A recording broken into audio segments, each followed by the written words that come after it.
We're speaking today with Dr. Paul Offit, Director of the Vaccine Education Center and Professor of Pediatrics in the Division of Infectious Disease at the Children's Hospital of Philadelphia. He's a member of the FDA's Vaccine Advisory Committee on COVID-19 and of the National Institute of Health's Working Group on Vaccines.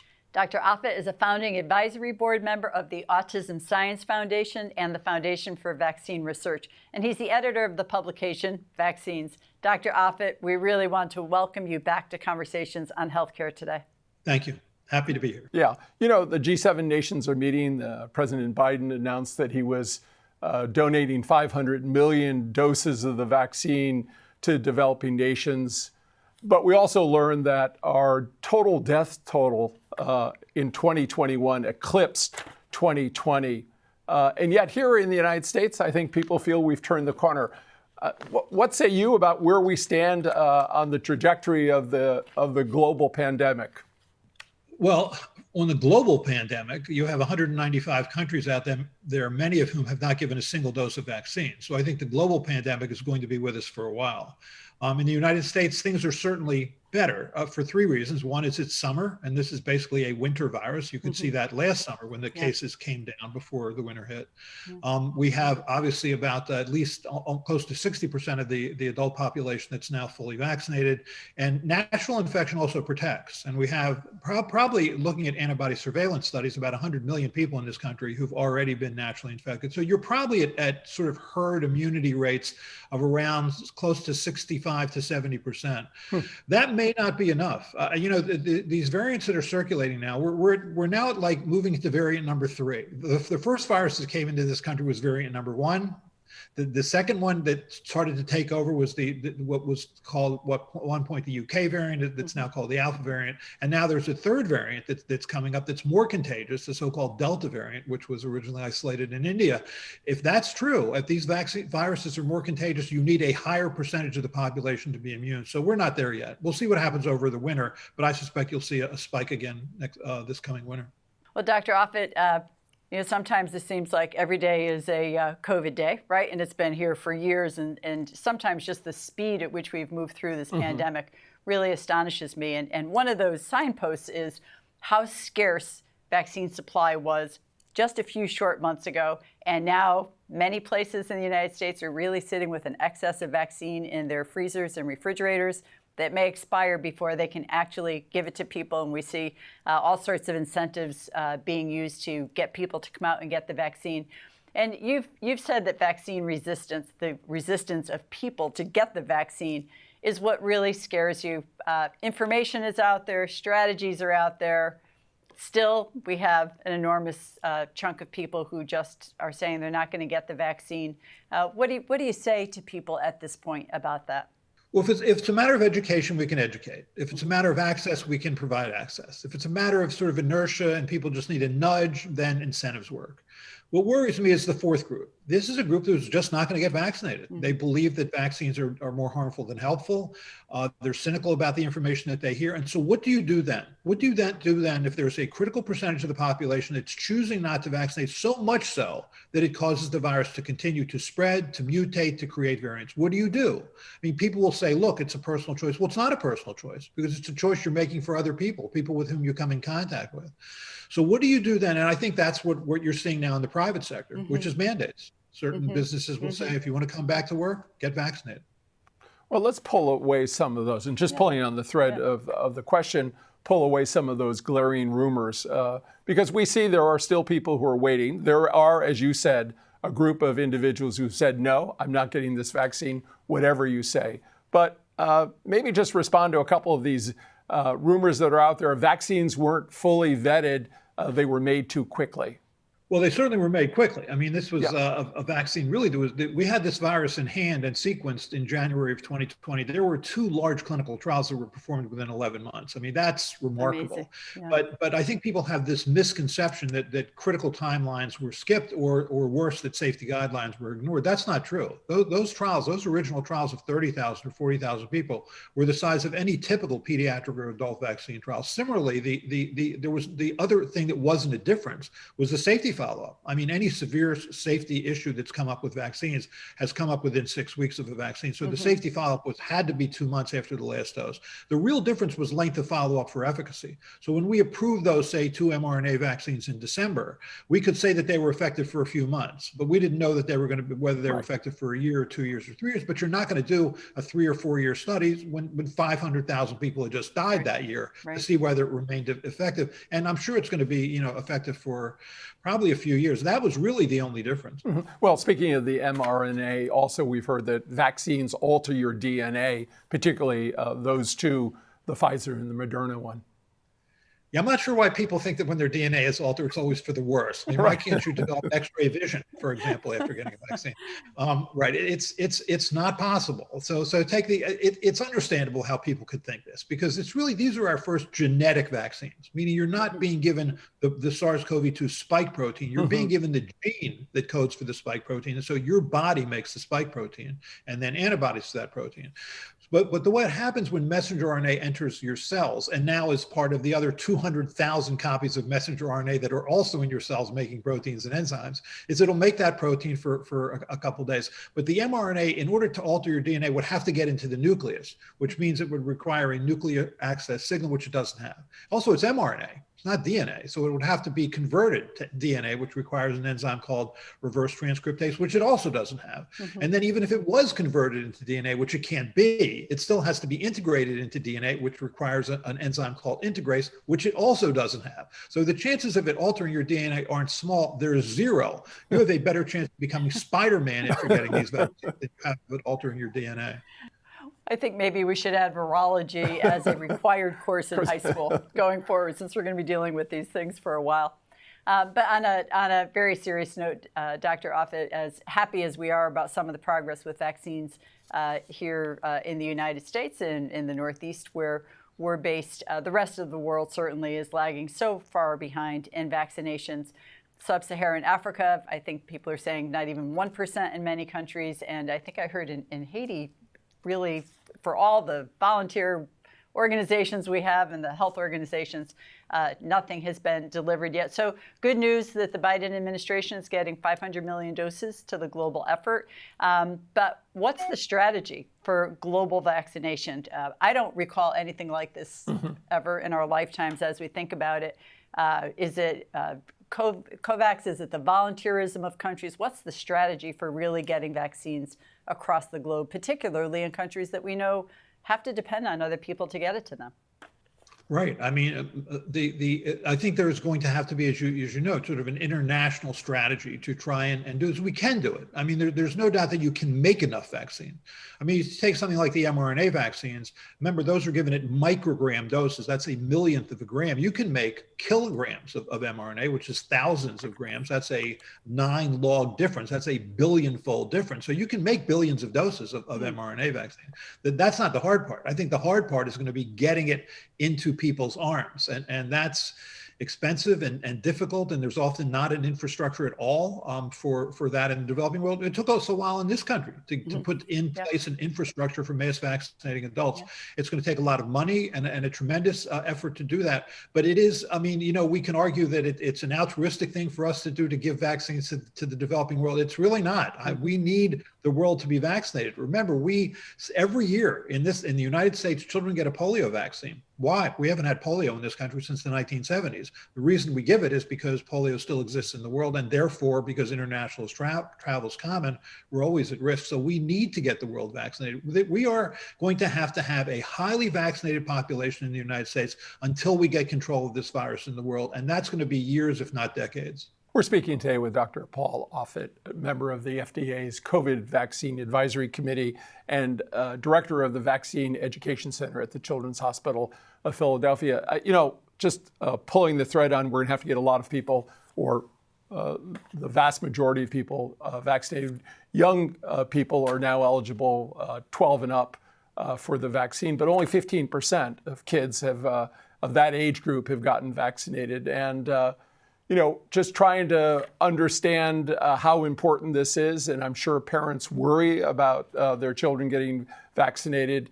When might we see that we move away from the EUA status to sort of a permanent status. I'm wondering also about the likelihood of a booster shot being required. You know, a booster shot, if it's going to be required a year out, and you said earlier you thought it had a longer shelf life than a year, but the logistics on that are going to be complicated. We're going to be in December when we're 1 year out where health workers got vaccinated. That's usually a time where people think they annually get an additional shot. So maybe on both of those, young people in terms of what's happening there, and then maybe on the EUA and the booster as well. Right, so I think we need a vaccine for children. It's estimated that about 4 million children have been infected with this virus. About 40,000 have been hospitalized. At least 300 have died. This particular inflammatory syndrome, multi-system inflammatory disease of children, is pretty frightening. I mean, it's a multi-system vasculitis. I mean, that's one of the heinous natures of this virus, is it causes you to react to your own blood vessels. So we need a vaccine for children. Now, the numbers are all going down now. So I think people are thinking, you know, it's good. Now I think the benefits really are much less than they would have been. You know, I've been hearing things about, you know, side effects that are worrisome. So maybe I don't need a vaccine. I think that's false thinking. You're going to see just how well we're doing once winter hits. And I think that when winter hits, you're going to see a spike again. And you're going to continue to see spikes in the winter until we get on top of this pandemic. Mm-hmm. In terms of children not getting the vaccine they need, I think, you know, it's understandable. We ask parents to inject, or ask them to allow for injection of a biological into their child's arm, which they don't really understand very well. And right now they're not seeing a lot of the disease. So they're thinking, you know what, I'll just take a pass. But in terms of when you'll see the EUA being converted to a licensure, the FDA is looking for 6 months of follow-up. So that could really happen by the end of August, by you know, at least for those over 18 years of age, and for the Pfizer product, really over 16 years of age. Well, Dr. Offit, I look back on these last 6 months, and you talked about how, yeah, we learned to get the vaccine out there after our, you know, sort of trial and errors in the beginning, but it's pretty impressive across the country what happened in terms of mass vaccine clinics. And like anything else you put your full attention to, they got pretty smooth after a while. We're able to see lots of people, pretty satisfying. Now we're talking about dismantling all of them. And I have to ask, from a public health perspective, is this a good idea? Not just for COVID, but here's what I think we learned. We learned that when you make something that is necessary for the public health available at no cost to people, without having to produce an insurance card, without having to look at your co-insurance rate, without having to produce evidence that you're a citizen of the United States or you're here legally, you can actually get the job done. And my question to you would be, from a public health perspective, shouldn't we leave some of this infrastructure in place, and shouldn't this be the new normal if we need to do a public health intervention across the country, rather than dismantling it all and having to relearn this all over again? No, I think that's right. And in many ways, that comes to boosters, especially for adults. I mean, That's there really right. is an infrastructure for vaccinating children, which is the pediatrician's office. For adults, not so much so. Adults don't go to the doctor. You can count me actually among that crowd. But so how do you do that? You have to have it in the way we have it now, pharmacies, et cetera. And it's really going to come down to whether we need booster doses, and if so, how frequently. I do think that if you look at, for example, the cellular immune response after the second dose of mRNA vaccines, you have a fairly high frequency of cells like memory B cells, you know, which are the cells that make antibodies, or memory T helper cells, which are the cells that help B cells make antibodies. That usually predicts fairly longer lived immunity. If I had to make a guess on this, and I shouldn't since I see you're recording this, but if I had to make a guess, I would say that we would probably need a booster every few years for this, assuming that a variant is not created that's completely resistant to immunity from natural infection or immunization, in which case then you're really not talking about a booster, you're talking about a second vaccine. But you're right, I think we need an infrastructure in place for adults to vaccinate. We are going to be dealing with this virus for a while. I think we are certainly going to need boosters at some point. And so to dismantle it, we do that at our own peril. Dr. Offit, you're advising the FDA on the COVID vaccine, but they recently got a lot of attention for another breaking health news story, the approval of the first Alzheimer drug in 2 decades. It turned out it's quite expensive. It's controversial. It produced some lackluster results, but obviously not enough to dissuade the FDA to move forward. Tell us about the process, how it was orchestrated at the FDA, and what you expect to see from this green light granted the company making the product Biogen and others who are in the pipeline developing similar types of medications. So I'm on the vaccine side, not the drug side. So Yeah. I can comment comfortably on the vaccine side, where these products are held to a very high standard because they're given to health, for the most part, to healthy children or healthy people. The drug side is different. I know what you know from reading in the newspaper that approval was a surprise for the Alzheimer's drug. It certainly wasn't what the advisory panel had recommended. I think three people on that panel actually just resigned because they disagree with that decision. But again, this is not my expertise. Well, we appreciate your clarity about that. Maybe I can just ask you sort of the million-dollar question, I guess. This is your area. Is there likely to be, we think there is perhaps, pandemics in our future, not COVID pandemics, but pandemics that we can't yet imagine? What should the preparation be? And I am reminded of this because I was recently in an emergency preparedness meeting and looking at our plan, which was all written during anthrax, right? 2002, 2003, and everything that we put in place. Again, from your sort of broad perspective, and we'll just say about the United States for now, recommendations for what we do to be prepared for the next pandemic. Mass vaccine clinics aside, we're seeing investments in public health and the like. You're in a teaching organization, there's training issues. If you have a few thoughts to share with us, as a country, how do we prepare for whatever is coming next in the form of pandemics? Well, I think it's safe to say there'll be another pandemic, and likely in our lifetime. And you had the SARS-1 raised its head in 2003. You had MERS in 2012. This is the third now pandemic raised its head in 2019. We live in close association with animals. I mean, a bat virus became essentially a human virus.